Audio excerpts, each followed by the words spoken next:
Hi guys! Welcome and welcome back sa aking channel. This is Donna again. And for today's video mga mare ay magsishare na naman ako sa inyo ng isa na namang patok at trending na pangnegosyo recipe. At ngayon nga mga mare ay isa pa ring summer pangnegosyo recipe ang isishare ko sa inyo na maliit ang puhunan pero napakalaki ng kita. Kaya kung isa ka nga sa mga mommies na naghahanap ng extra income ay talaga namang hindi mo iismolin ang kita dito moms. Dahil nga bukod sa mabenta ay talaga namang napakasarap nito mare at napakamura nga din ng mga ingredients na kakailanganin. At wag na nga nating patagalin mga mare, umpisahan na nga natin at lutuin muna natin yung mga gagamitin nating sangkap. At ang una nga muna nating lulutuin mga mare ay yung ating saging. So ilalagay ko lang po itong ating saging dito sa ating kasirola at isasabay ko na rin po dito yung ating mga sago. Ito pong sago ay naluto ko na. Tapos mga mare, maglalagay na din ako dito ng brown sugar. Naglagay po ako dito ng 1 1/2 cup ng brown sugar. Pero depende po sa inyo, kayo na po ang mag-adjust. Depende kung gaano katamis ang gusto nyo sa inyong saging. And then naglagay lang po ako dito ng 1 cup ng tubig. Tapos mga mare, haluin lang natin yung mabuti para medyo ma-dissolve yung ating sugar. At kailangan nga po ang apoy natin dito ay nasa low to medium heat lang para po maiwasan natin na masunog yung ating saging. At naglagay din po ako ng 2 tablespoon ng vanilla extract or yung ating vanilla essence. And then takpan lang natin yan mga mare hanggang sa mag-simmer. At after ilang minutes nga mga mare, ayan nga at kumukulo na itong ating saging.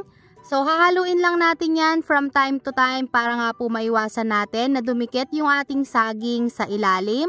At para din po maiwasan natin na masunog itong ating saging. Tapos nga mga mare, itatakpan pa rin natin ito ng mga ilang minuto pa. At after ilang minutes nga mga mare, ayan nga kung mapapansin nyo ay medyo paluto na nga itong ating saging. At medyo naninikit na rin itong ating saging sa ilalim. Mapapansin nyo nga mga mare na talagang malapit ng maluto itong ating saging kapag mabilis na siyang dumikit sa ilalim. Kaya nga po dapat ay tuloy-tuloy yung paghalo natin dito para maiwasan natin itong masunog. At pagkatapos nga ng ilang minuto mga mare ay pwede na nga nating i-turn off yung ating apoy at papalamigin lang natin itong ating mga saging. Tapos ay saka natin ito itatransfer sa ating lagayan. So, ganyan po mga mare yung gusto nating ma-achieve sa ating saging. Yung hindi po siya masyadong durog at talagang makikita pa natin na buo-buo yung ating mga saging.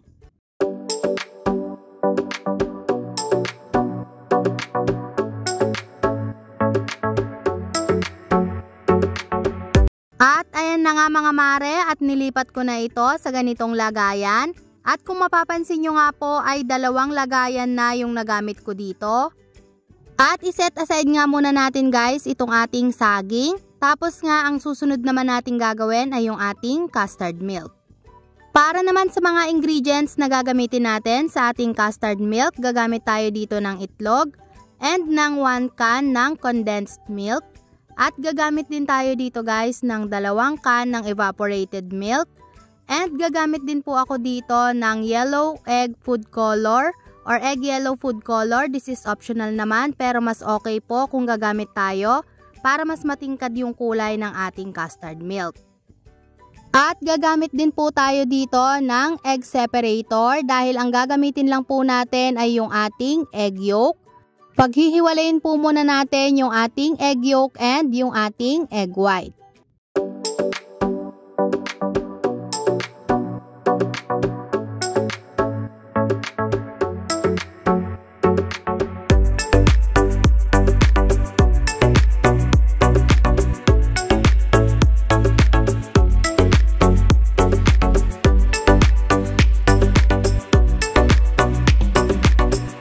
At after nga nating mahiwalay yung egg white at yung kanyang egg yolk ay imimix lang nating mabuti guys itong ating egg yolk. Tapos ay maglalagay na din tayo dito ng ating 1 can ng condensed milk.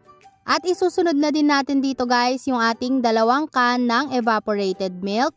Tapos ay imix lang din natin itong mabuti hanggang sa mag-combine na po yung 3 ingredients na nilagay natin dito.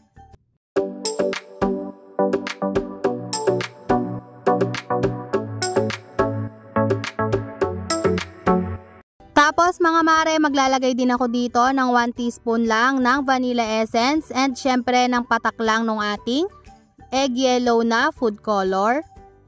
Again mga mare, ay optional lang po ang paglalagay dito ng food color at kung ayaw nyo pong maglagay ay okay lang naman.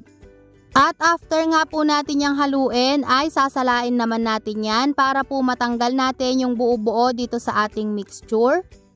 At after naman po natin yung salain ay isasalang na natin yan sa low to medium heat lang na apoy.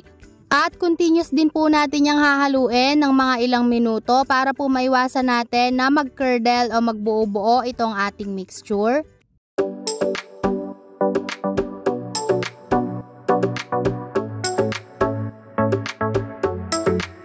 At after ilang minutes nga mga mare ay pwede na yan at pwede na nating patayin ang ating apoy. At ang next na nga nating gagawin mga mare ay mag-a-assemble na po tayo. So maglalagay na ako ng ating saging or yung ating niluto na saging dito sa ating mga cups. Depende na po sa inyo kung gaano karami yung saging na inyong ilalagay. At syempre depende din po yan kung magkano ang ipipresyo nyo sa inyong sabakonyelo. At after nga nating maglagay ng saging mga mare ay maglalagay na tayo dito ng crushed ice.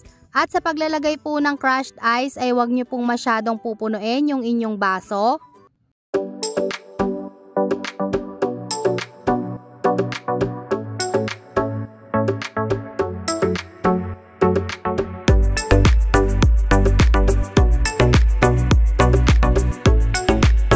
At sunod naman mga mare ay maglalagay na nga tayo dito ng ating ginawa na custard milk.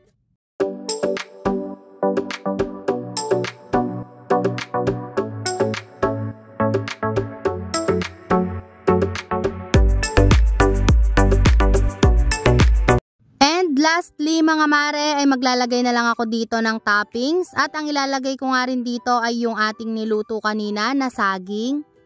Ganun lang kadali mga mare at meron ka ng saba con yelo. At hanggang dito na lang mga mare, sana po nagustuhan nyo ang ating pang negosyo recipe for today.